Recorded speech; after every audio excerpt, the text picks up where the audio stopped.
ಪರಿಧಾನ ವರ್ಜಿತರಾದ ನಿಮಗೆ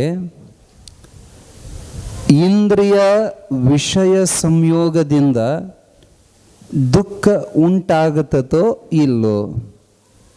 ನೀವು ಎಲ್ಲ ಬಿಟ್ಟವ್ರಲ್ಲಪ್ಪ, ಅರ್ಬಿ ಸಹಿತ ಹಾಕೋಣಲ್ಲ ನೀವು.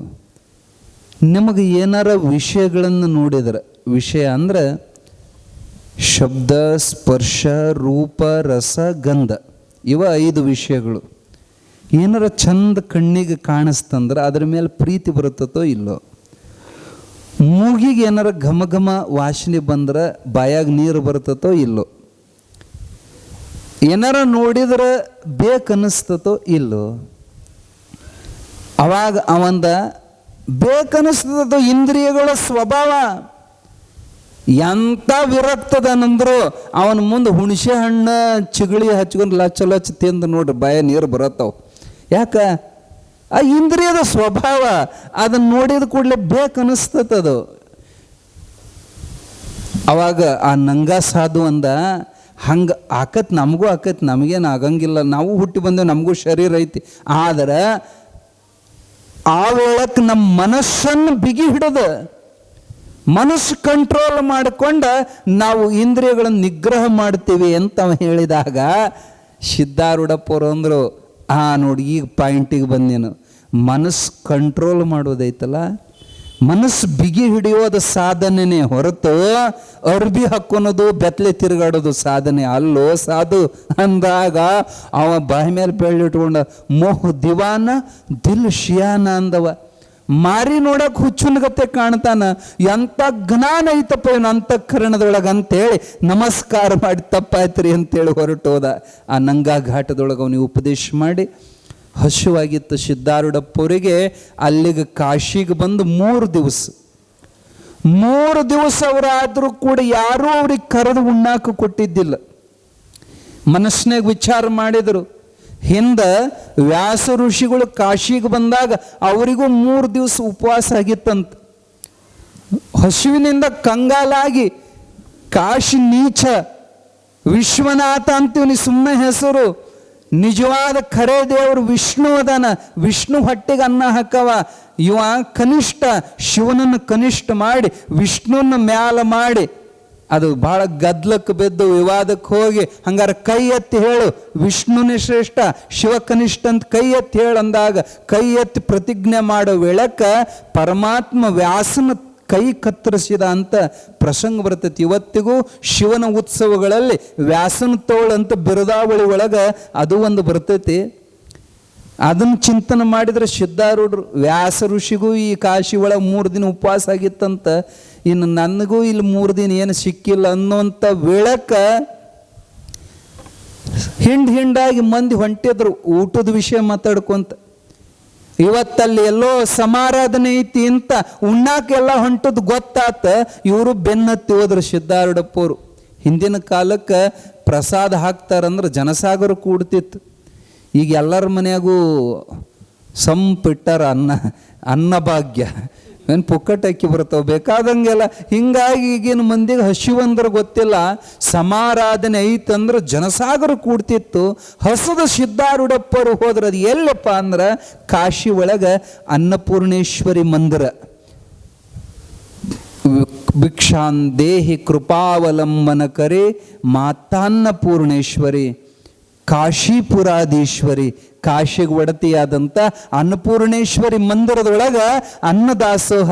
ಹಸದ ಸಿದ್ಧಾರೂಢಪ್ಪರು ಹೋಗಿ ಪ್ರಸಾದಕ್ಕೆ ಕುಂತರು.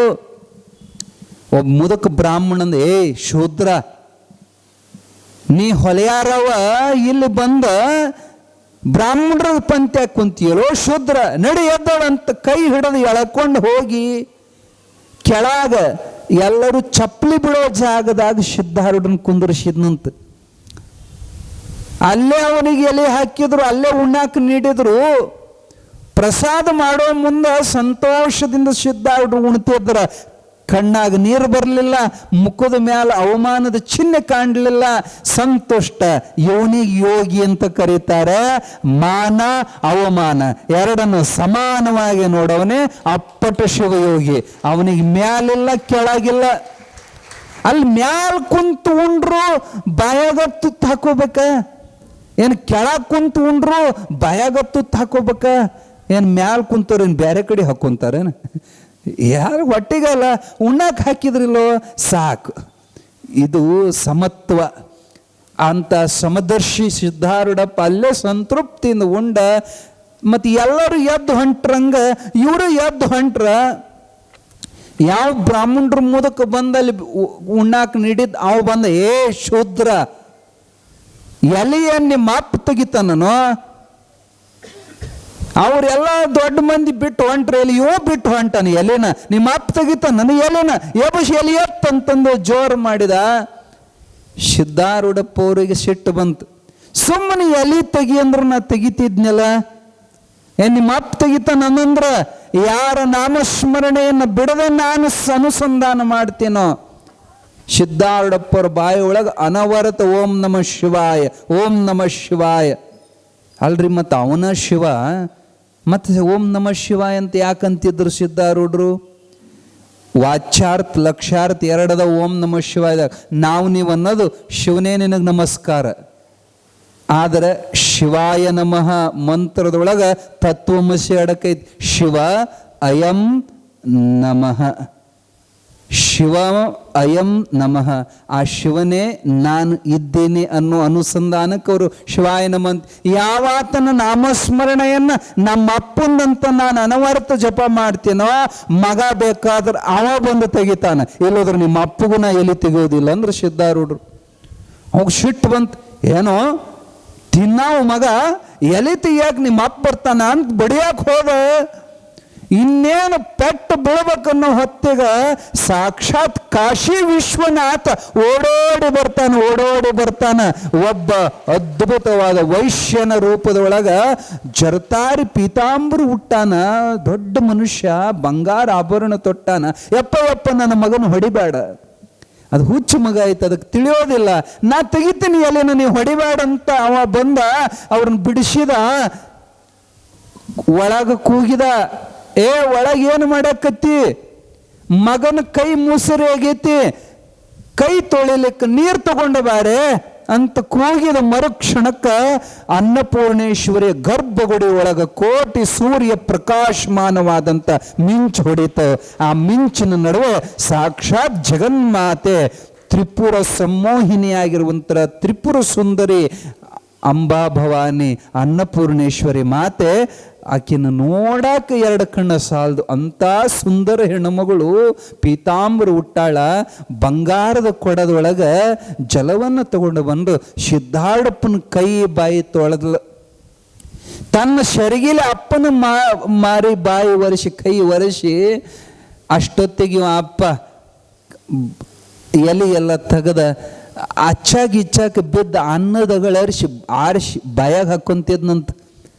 ತಾನಟ್ಟ ಹಾಕೊಳ್ಳಿಲ್ಲ, ಅತ್ತಿತ್ತು ಬಿದ್ದ ಸಿದ್ಧಾರೂಢಪ್ಪನ ಎಂಜಲ ಅಗಳ ಅನ್ನದಗಳ ತೆಗೆದ, ಏ ಅನ್ನಪೂರ್ಣಿ ಬಾಯಿಲೆ ತಗೋ ಇದನ್ನು ಬಾಯಾಗ ಹಾಕೋ ಅಂತ ಅಗ್ಗಿ ಬಾಯಾಗ ಹಾಕಿ ಹೇಳ್ತಾನ. ಜ್ಞಾನಿಯ ಪ್ರಸಾದ ಕೈಲಾಸದಾಗ ಸಹಿತ ಸಿಗೋದಿಲ್ಲ, ತಗೋ ಅಂತ ಅಪ್ಪನ ಪ್ರಸಾದ ಅಕ್ಕಿ ಬಾಯಾಗ ಹಾಕಿದ. ಇವ ಎಲಿ ತಕ್ಕೊಂಡು ಒಗ್ಯಾಕೆ ಹೋದಾವ ಅತ್ಲಾಗ ಮಾಯ ಅದ, ಈಕಿಗೆ ಒಳಗೆ ಹೋಗಿ ಮಾಯ ಅದ, ಕಿಕ್ಕಿ ಮಾಯ ಆದ್ಲು.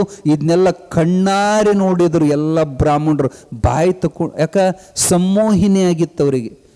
ಭಗವಂತನ ಸಂಮೋಹಿನಿ ಒಳಗ ಬಾಯಿ ತಕೊಂಡು ಕಣ್ಣು ತಕೊಂಡು ನೋಡಿ ಆಮ್ಯಾಲ ಮೈ ಮ್ಯಾಲ ಖಬರ್ ಬಂತ. ಇವ ಹೋಗಿ ಎಲ್ಲಿ ಒಗದವ ಯಾವ ಒಳಗಿಂದ ಬಂದಕ್ಕೆ ಯಾರು ಎಲ್ಲಿ ಹುಡುಕಿದ್ರೆ ಸಿಗಲಿಲ್ಲ ಅವರು. ಗೊತ್ತಾತ ತಿಳಿದಂಥ ಜ್ಞಾನಿಗಳು ಹೇಳಿದ್ರು, ಹುಚ್ಚುಗಳ ಬಂದು ಉಂಡಾವ ಬ್ರಹ್ಮಜ್ಞಾನಿ, ಎಲೆ ತೆಗೆದವ ಕಾಶಿ ವಿಶ್ವನಾಥ, ಕೈ ತೊಳೆದಕ್ಕೆ ಅನ್ನಪೂರ್ಣೇಶ್ವರಿ.